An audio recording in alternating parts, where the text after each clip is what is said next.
Hello and welcome to the academyofworship.org YouTube channel. My name's Chris, and today we're talking about a $400 pedal board. And this is for those of you that are just starting. Maybe you need to construct your first pedal board, and we're going to give a look at what it takes to construct one for around 400 bucks, give or take. And the first thing you're going to need is something to put your pedals on. Now, in the case of this video, I have it on a Pedal Train Classic Junior, which can be had on the used market around $100 or so. So you can look around on like reverb.com, things like that. There's all kinds of pedal boards out there. I'm not going to get into the actual frames in this video because there's so many choices. I mean, you can just grab a slab of wood, drill some holes in it, and use zip ties to put your pedals on a board. It's really nothing you have to get too complex with. Some people get into really huge boards. Some people use nano, small boards. It's up to you. But in the case of this video, I figured I'd let you know it's the Pedal Train Classic Junior. Next up is going to be your tuner. There's a couple of options available to you in the intro market.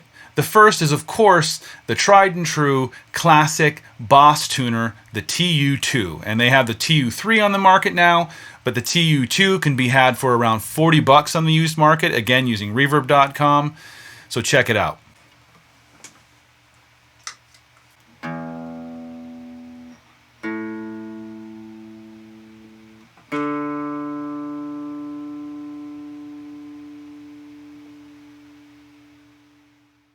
Now, an alternative that I've used for years on my other board was this Snark SN10S. These can be had for around 40 bucks as well. They work great. They're nice and bright for bright rooms, so you can still see it even though the sun's on it or you have bright lights on it. These work great. Sometimes you can get them for even less than 40 bucks. So it's a good alternative if you're looking for something other than a Boss pedal. Next, it's important to have an overdrive for your board. In the case of this pedal board here, we have a full tone, full drive 2 MOSFET edition. These are fantastic pedals. You're going to see them all over the place, even on pro boards. This is a great pedal even for the beginner or novice. Not only is it a great overdrive pedal in its own right, it has a boost switch on it, so you can boost up those leads for a little bit more gain, and it sounds awesome.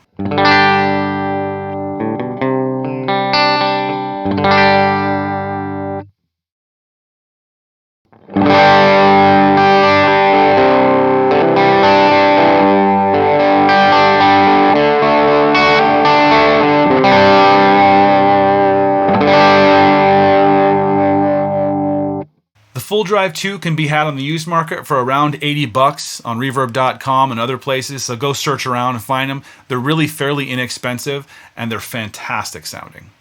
An alternative to a full tone is going to be this Boss Super Overdrive SD1. These, again, are found all over the place. They're great for boosting already overdriven amps. These pedals can be found for like $32, $35 on reverb.com. And for $32, it's kind of hard to say no to something like that. Just get it in addition to your full drive 2 and have it boost your full drive 2. So you'd have like 2 stages or something like that. It's fantastic. Check it out. Next up in the lineup is going to be your digital delay or just delay pedal. And one of the mainstays on a ton of boards around the world, whether it's in the worship community or not, is the Boss Digital Delay, the DD7. This particular model is super popular because it's got an input for tap tempo. And in this case, I have a tap tempo pedal set up right next to it. So that I can tap in the tempo, which is something you may want to look at. You can get tap tempo pedals for like $20 to $30 on the used and even new market, depending on where you look. This one I have on my board here is a SaturnWorks tap tempo pedal, so check them out. The DD7 can be had for around $85. It's not the cheapest digital delay pedal out there, but it's one of the most common, and it sounds fantastic.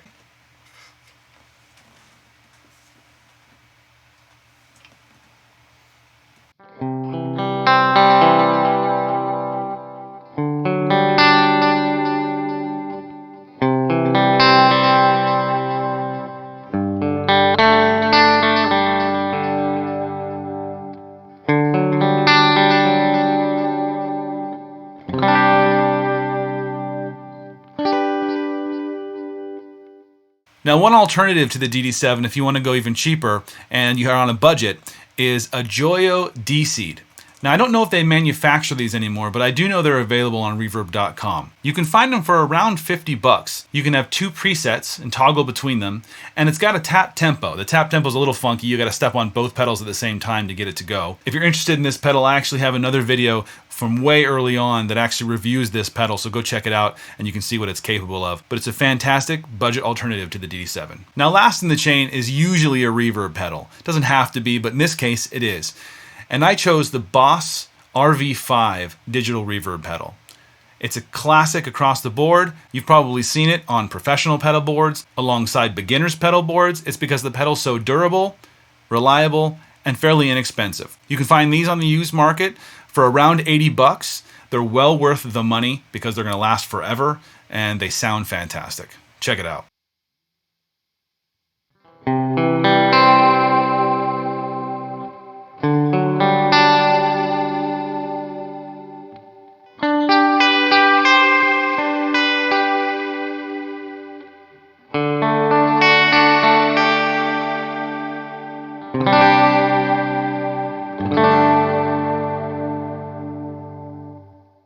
One disclaimer I want to put out there is there is alternatives to some of the pedals I put up here.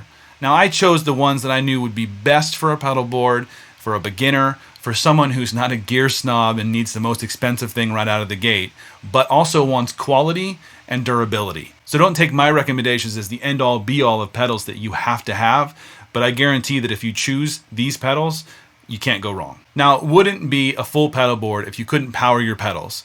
Yes, most of these will run on batteries. Not all of them.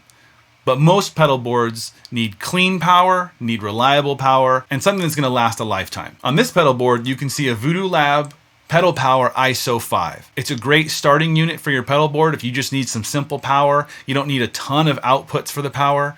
You can have these for around 75 bucks on reverb.com. And of course, with power, the sky's the limit. You can get lots of output, really expensive, but this one will do you great and won't let you down. Now, one last thing. You may see a volume pedal on the far right of this pedal board. This is an optional pedal. This one's a simple Ernie Ball volume pedal. Now, I didn't go look up the prices on this. They're not super expensive, and you can find alternatives to volume pedals all over the place. I don't have a recommendation for a specific volume pedal because honestly, I've used a few. Some are good, some are okay, but you can't really go wrong with some of the big name companies. So I would do your research, check out volume pedals, but if you have to have a volume pedal, a classic Ernie Ball volume pedal like this won't do you wrong. So there you have it, a pedal board for around 400 bucks, not including the volume pedal. Give or take a few of the pedals that you choose to put on your pedal board. But this pedal board is a great intro board and will get you through pretty much any type of music you're going to need to get through. I hope this has been helpful. Now, if you're using a pedal board similar to the one I talked about here or some of the pedals that are on the pedal board, I'd love to hear from you. Leave a comment below. If you have any questions, please ask them in the comment section below. Please like and share the videos if you love them. I'd also love to have a subscribe from you if you're not already subscribed. Hit that button down below. And until next time, go flip some switches, turn some knobs, and I'll see you in the next one.